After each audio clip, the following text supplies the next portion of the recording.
sir.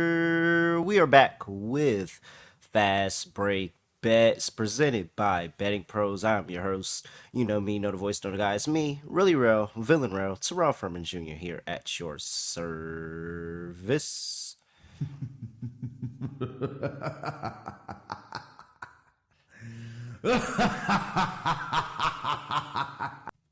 Oh, it was a great day.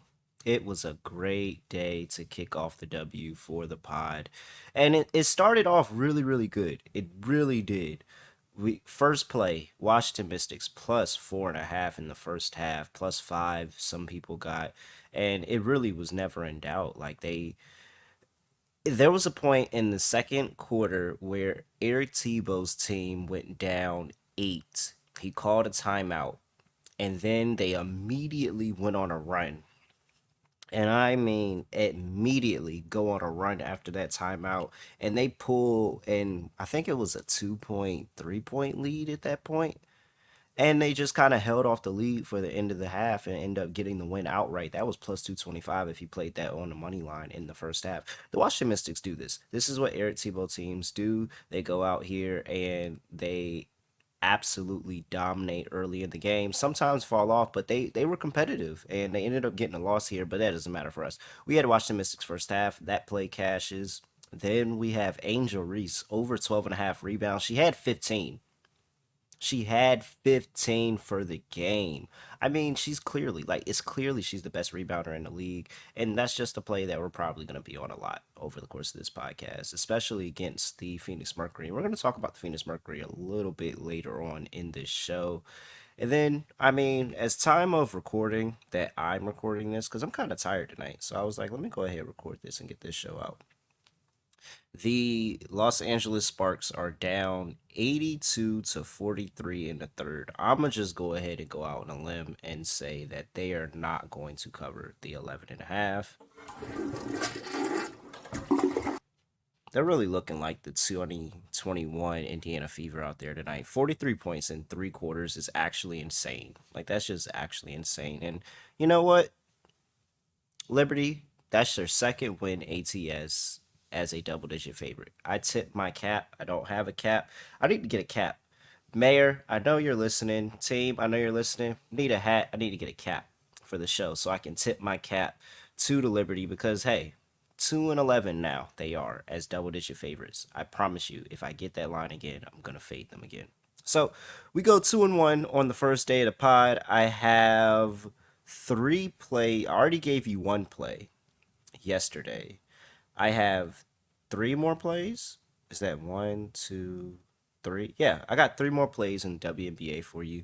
Before we get to that, though, I gotta talk to you about the Discord. Make sure you get into that Betting Pros Discord because look, if you want to get smarter, if you want to just build the community, like maybe you just want to come and be a part of the community. Had a couple people in our hashtag fast break bets chat earlier, so definitely would love to see more people in there to get it talking in there and get people creating parlays, just interacting, all of that stuff, bouncing ideas off of one another. I would love to be able to do that. So hopefully we can get that going and you can do that by joining the Discord. That is bettingpros.com/chat to get into that Discord. Make sure you do that. And it's not just WNBA. They got picks for the NBA, NFL, MLB, NHL, player props, all of that stuff. The Daily Juice chat is in there as well. You could do all of that. So make sure you tap in with us at bettingpros.com/chat for that Discord. All right. So here we go. I'm going to go ahead and get into the first play in the WNBA. Tomorrow is going to be tipping off at, what is this? Is it a 7 o'clock game or is it an 8 o'clock game? Because they had a couple of 8 o'clock games tonight. Oh, wow. Well, if this would ever want to load and tell me, we're going to the Seattle Storm on the road, going to play the Atlanta Dream. This is tipping off at 7:30 on the East Coast. The Seattle Storm are laying 7.5 here. 158.5 is the total.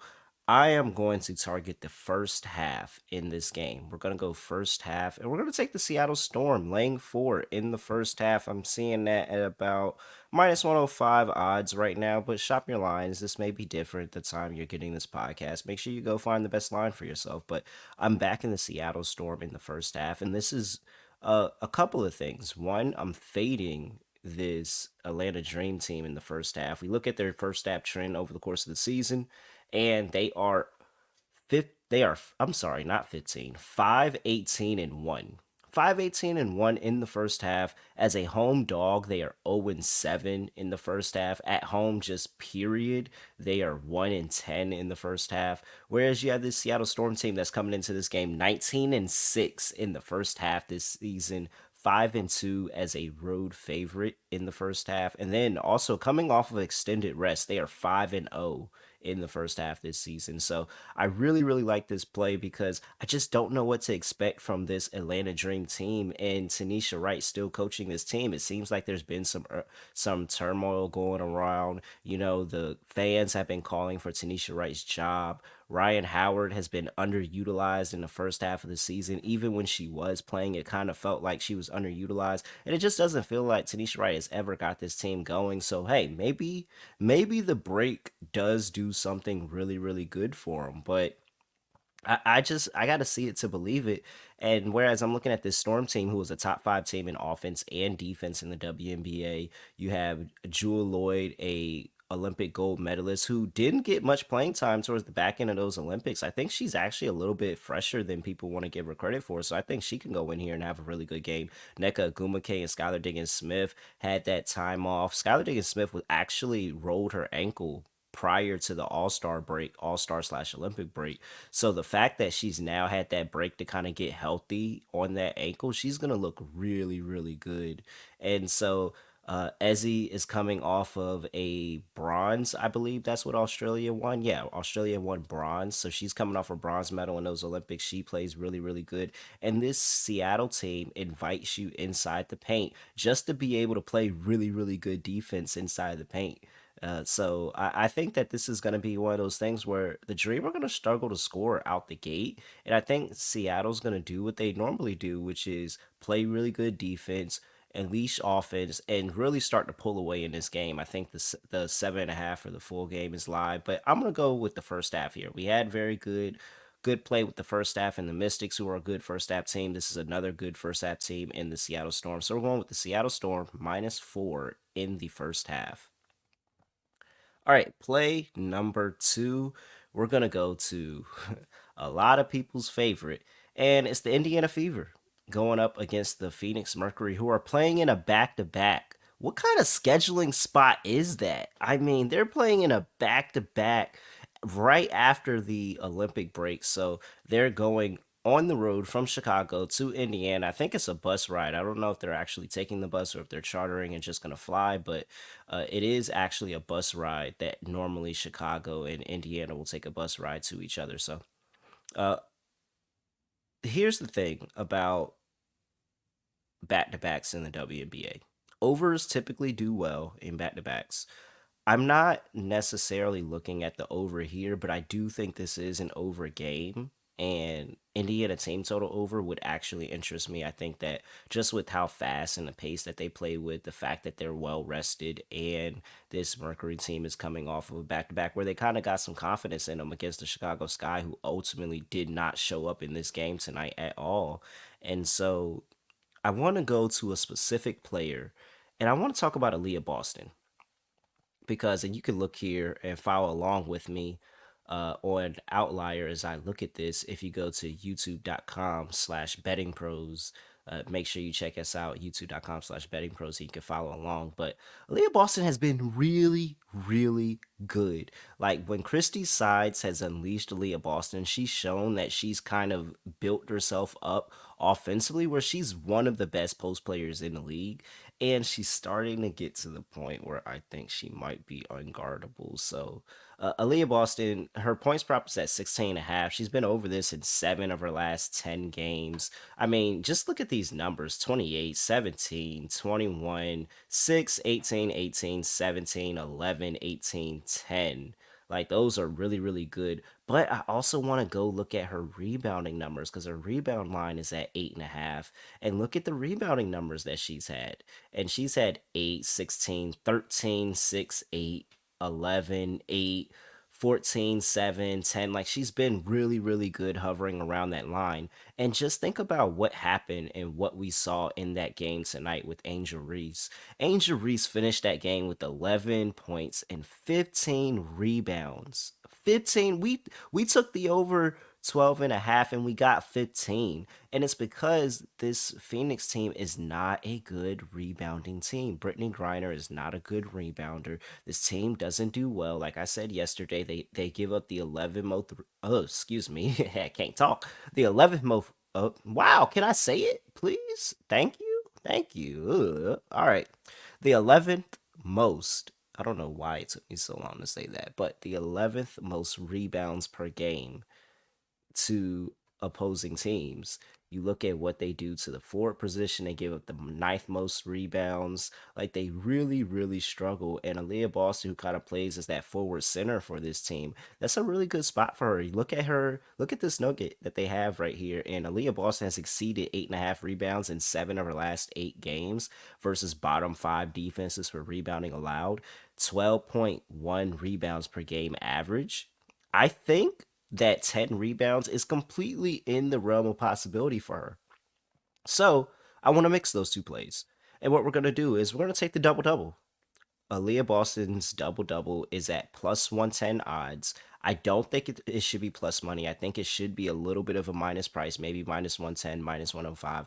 But I think plus 110 really, really good odds for that. She's been there in 50% of her last 10 games. And I think that this is, again, just another good spot. She wasn't able to get it in the last few games against uh, again the last game against the Phoenix Mercury, and it's more because that was a really really fast paced game. The Mercury were missing a whole bunch of people. They didn't really take that game too serious. Now I think that even though the Mercury are coming off a back to back, they're not about to sit anybody in this game. I think everybody's gonna play. I think they're trying to go out here and make this game competitive. But I think the Indiana Fever, who have been playing through Aliyah Boston, kind of figured it out. And so I don't want to lay points with the Fever, though. That's not what I want to do. I just want to back Aliyah Boston, who I think is unguardable inside the post. She's going to be able to get to her 10 points easy. And I'm going to fade this Mercury team again in the rebounding department. So I'm running Aliyah Boston back here. Give me Aliyah Boston double double at plus 110. If you go and you want to play the what is it, the 16 and a half on the points or the 8.5 on the rebounds, I think those are really really good plays as well. But I'm gonna mix them both and I'm gonna try to get some plus money for us. So plus 110 on Aliyah Boston and double double. That is the second play for today. And for my last play, I already gave you Satu Sabali yesterday over on the 24 and a half PRA. I got a little bit ahead of myself. I was excited. Satu's one of my favorite players. She has a really, really good spot in this game. I think she's going to be really, really good. But now more injury news has come out for the Connecticut Sun, where Dejanay Carrington, their best guard defender, is not playing in this game. She is out for personal reasons. They're going to miss her. They're going to be missing Tiffany Mitchell, another bench depth piece that can go out there and score the basketball for them, especially because they trade away Rachel Banham and Mariah Jefferson. So that was another depth piece that they have that they're not going to have in this game. I think we need to be all over the Dallas Wings here. I'm telling you, take the Dallas Wings plus 5.5 and sprinkle on the money line at plus 180.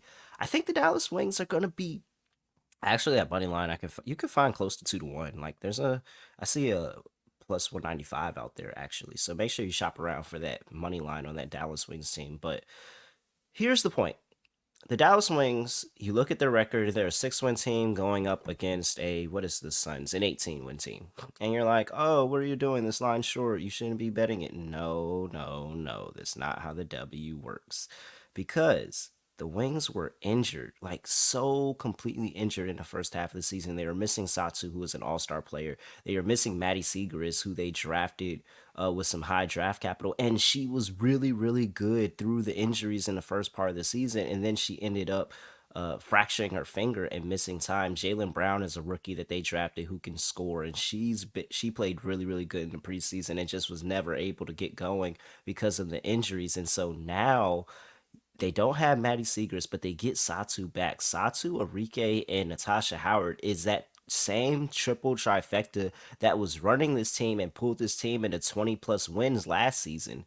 And so I think this is another spot where this team just plays this Sun team really, really tough, really, really competitive when they're fully healthy. Even when they're not fully healthy, they're still super competitive in games against the Connecticut Sun. So yes, they had a game earlier where the Sun blew the brakes off of them. Enrique didn't play. Nobody was really playing in that game. So that was a lost game for them. But look past that. Earlier this season, with this team as injured as they were, they still covered against the Sun as 8.5 point dogs, and they lost that game 74-72. Last season, when Satu was actually healthy and playing on this team, 95-75 Wings, they got the win in Connecticut as a 4 point dog. They won by 20 that game.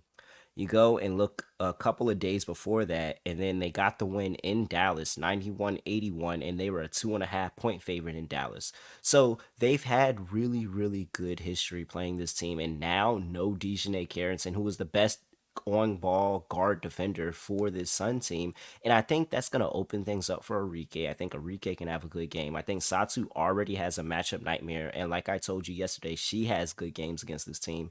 It's all kind of fitting for me for the Wings to, now that they're back at home, they got players healthy again. They can kind of say, hey, let's go on a run and see if we can make a playoff push, man. We're a good team. We know we can play better than what we played in the first half. The injuries just kind of messed it up for him. And I think Satu's going to come back with some energy after she just had that Olympic run and she played so well. So yeah, I'm going ahead and I'm backing the Dallas Wings plus 5.5 here. Sprinkle on the money line. I think they're gonna upset the Connecticut Sun tomorrow, and so that's a really really good play for me. So to recap my three plays, I am playing Aliyah Boston double double plus 110. I'm playing the Seattle Storm -4 in the first half. And I am playing the Dallas Wings plus 5.5. Sprinkle on the money line. Make sure you always sprinkle on your dogs. The Mystics showed you when we took the Mystics yesterday. Always sprinkle on your dogs on the money line. And hey, we're gonna go out there and we're gonna try to make it another good day. We got 4 plays that we're sweating, 5 if you play that money line. We got 4 plays, 5 plays that we're sweating tomorrow, and I feel pretty good. I'm having fun. I'm enjoying it. So hopefully, hey, you cash some picks with me, and if you didn't, maybe you'll cash next time. Like, let's just keep this thing going. So hey, make sure you get into that Discord, bettingpros.com/chat. Make sure you are checking us out. Hey, I'm posting this video on YouTube as well. If you hear me talking and hey, I want to see what stat he's talking about. I want to pull that up and I want to see what he's using or how he's coming up with this stuff. Hey, come join us on YouTube, youtube.com slash betting pros. Also, make sure you check us out on TikTok and Twitter at betting pros. Check us out on Instagram at betting pros NFL. And yeah, that is it. I actually have no idea what to say, no idea what to do, no other way of ending the podcast. I'm just gonna end it like this. So we are out of here. Where's my Seattle Storm drop?